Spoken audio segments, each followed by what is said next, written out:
I was probably a senior in high school or a freshman in college when I watched the first two Terminator films. At the time, there was no Terminator Salvation.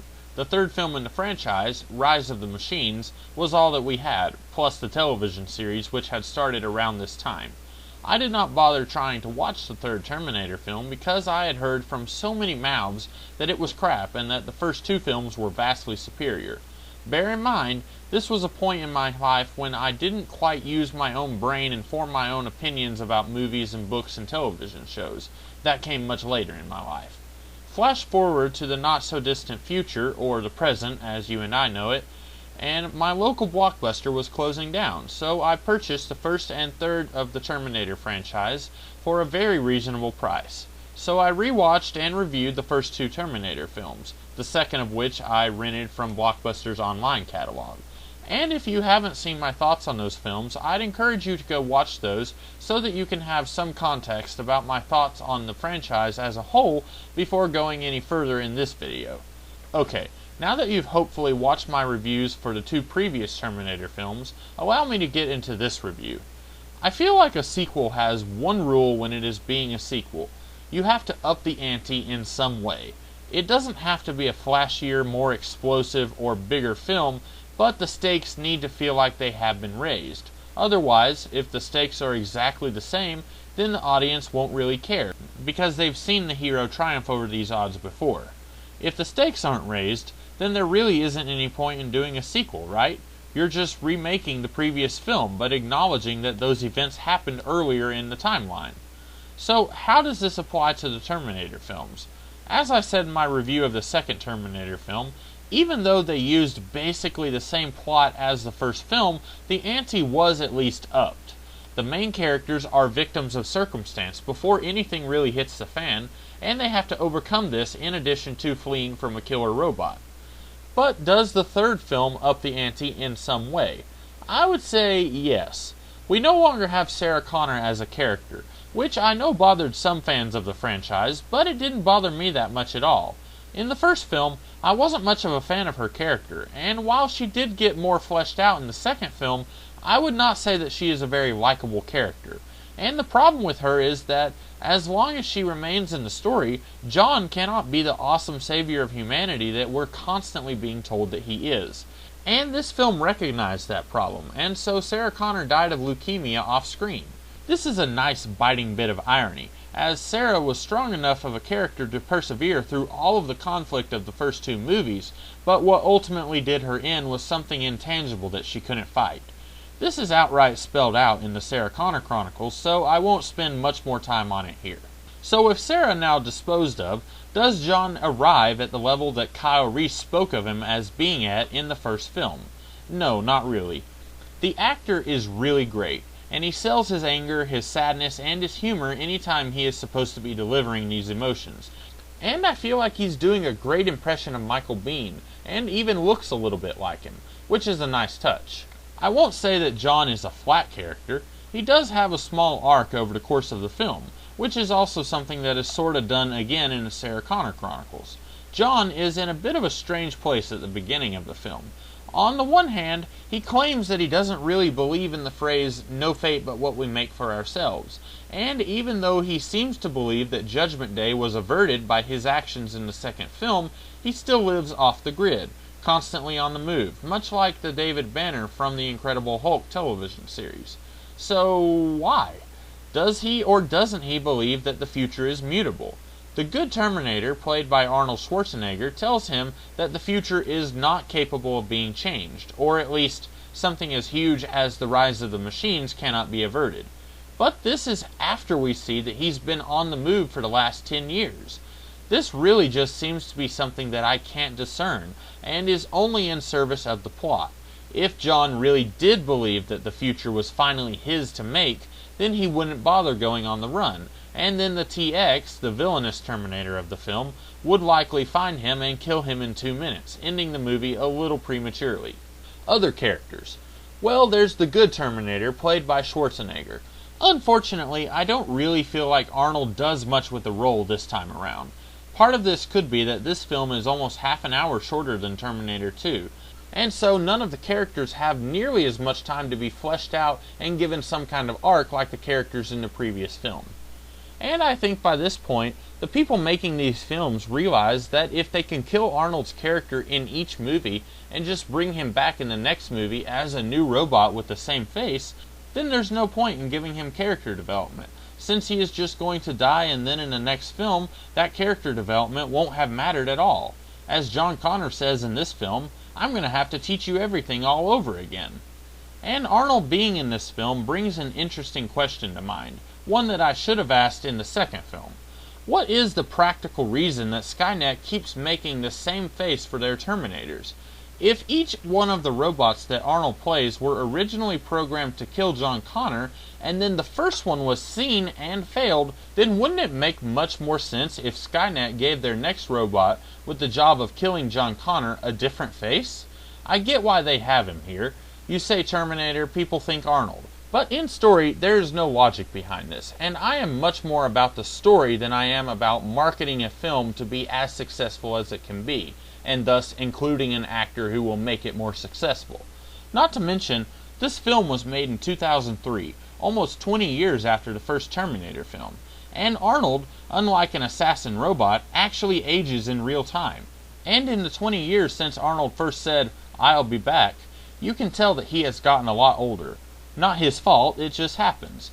But maybe the people could have gotten a different actor, especially when Arnold doesn't really seem to bring anything to this movie other than people recognizing him. Not to mention, are we seriously meant to believe that future John Connor saw a robot that looked like his friend from Terminator 2 and he was fooled by it enough to be killed by him? Skynet's plan sounds extraordinarily dumb when you say it out loud, but John Connor is much dumber if he falls for it and dies. Our final character to speak of is one Catherine Brewster. I don't really have much to say about her. She doesn't have a whole lot to do in this movie, and once again, I think that is because this movie is much shorter than the previous film. We see that she's at least competent enough to disarm and imprison the future leader of humanity, although he is highly medicated at the time, so I don't know if she's really good or if John is just really off of his game. But I can't tell you much about her personality. For about 20 minutes straight, she's really mad because she's being kidnapped. But she's trapped in the back of a truck, and all she really does is scream at her kidnappers. She seems needlessly stupid when she tries to shoot Arnold, and has to in order to believe that he's a robot, even though she just saw him break through a concrete wall and pull out a casket full of weapons with one hand. Surely she doesn't believe that he's a human being after he does all of that, right? In a lot of ways, Catherine is similar to John Connor. We are told that she is very important in the future, but as of this movie, she isn't. That's maybe unfair to her, but I would say the same is true for John. She is supposed to have a romance with John, and that unfortunately is probably the weakest part of her character. She is already engaged to another man at the beginning of the movie, and she is quite upset that he died. Again, this woman is not a bad actress. I just don't feel like she quite has enough to work with in this film. And then it seems like because she is told that she will marry John Connor in the future, that she suddenly has feelings for him. Wouldn't it have been much more compelling if somehow her fiancé survived and he was with these two at the start of the end of the world? And Catherine Brewster still very much will love her fiancé. And this, in spite of being told that in the future she is married to John Connor and is one of his trusted lieutenants.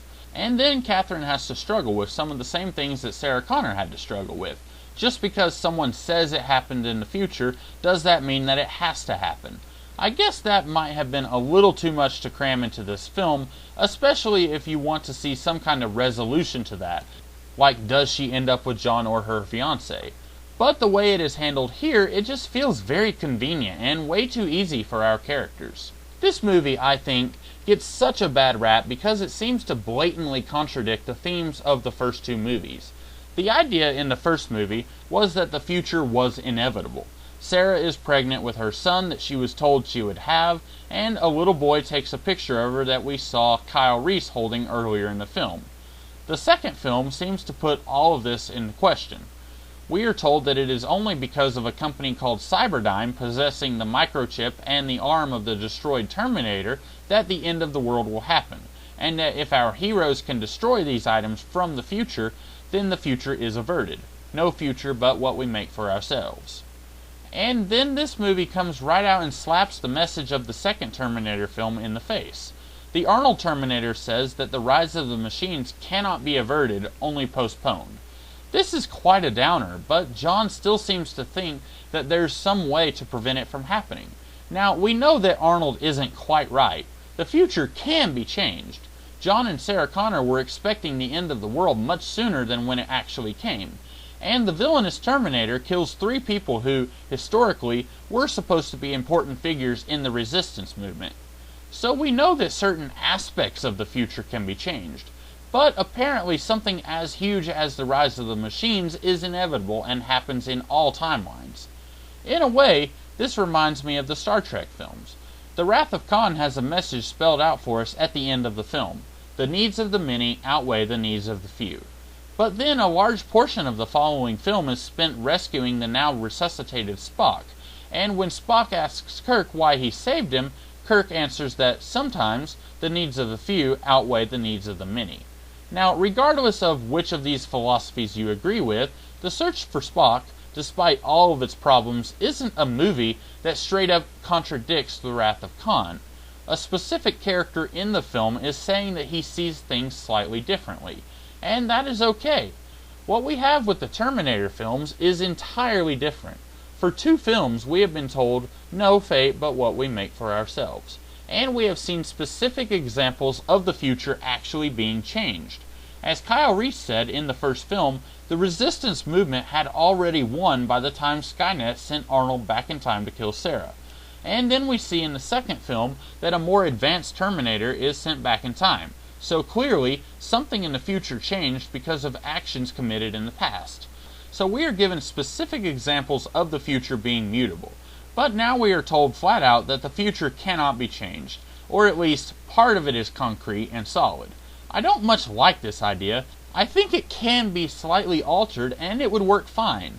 Since we are shown that things in the future can and do change in the first 2 films, this film very easily could have said that things did change. John's actions changed when the end of the world would begin. They just didn't change the fact that the world would not end. This could have been a way to do a third Terminator film, since, with the given dates from the first 2 films, we could not have done this unless we did a movie that was not set in the present day. And this could also keep things in line with what we were told and shown in the first 2 films. Much like the second film, my biggest issue with this movie, well, my second biggest issue, is that the plot of this movie is basically exactly the same as the plot of the first film. An evil Terminator is sent to the past to kill important figures in the human resistance movement before the resistance movement even forms. And the resistance sends somebody to stop her. This franchise, after 2 films, had plenty of creative fuel that making a movie without using the exact same plot as the first 2 films would have been easy enough to do. We could have had John continuing the work now that his mother is dead, doing things like blowing up computer factories. Even though the date for the end of the world has passed, maybe he still thinks that there is danger in allowing technology to progress too far.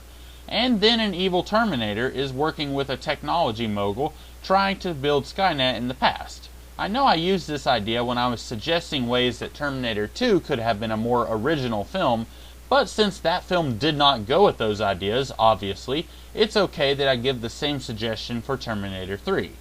Once John finds out that Skynet is being built, he maybe meets Catherine Brewster. They form a bond, and then they go and try to stop Skynet. This even uses time travel, but in a less obvious way than the first film and the second film did. Or, this film could have started sometime after the end of the world. Instead of ending with John Connor finally manning up and accepting his destiny as the leader of humanity, this film could have begun with him struggling with this massive burden. The resistance hasn't quite formed yet, but there are people who are looking up to him.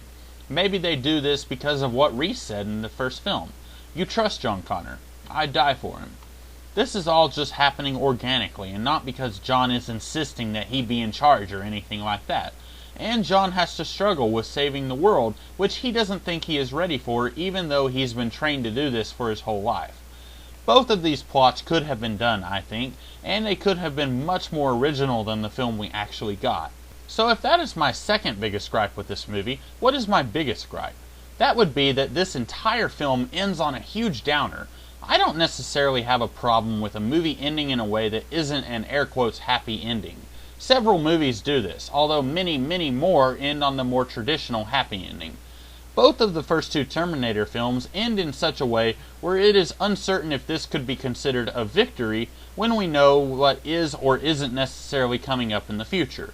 But this film, it's all a big middle finger to our heroes when they find out that there was literally no way they could have succeeded in this movie. That kind of makes me feel like the whole movie was pointless. I don't have to see a movie whose only purpose was putting John Connor in a big bunker where he is able to communicate with the military leaders of the world. If that was the whole point of the movie, then I feel like I wasted my time a little bit. We've been told for 2 movies that John would become the leader of the Resistance. We don't have to have a film that ends with that happening, and that is literally the only point of the film. This brings me to what I think would have been a much more interesting way to take this film, although in its own way, this too would have been a bit of a middle finger to the previous films, and to fans of the previous films. We see the TX killing people who are going to be important in John Connor's resistance.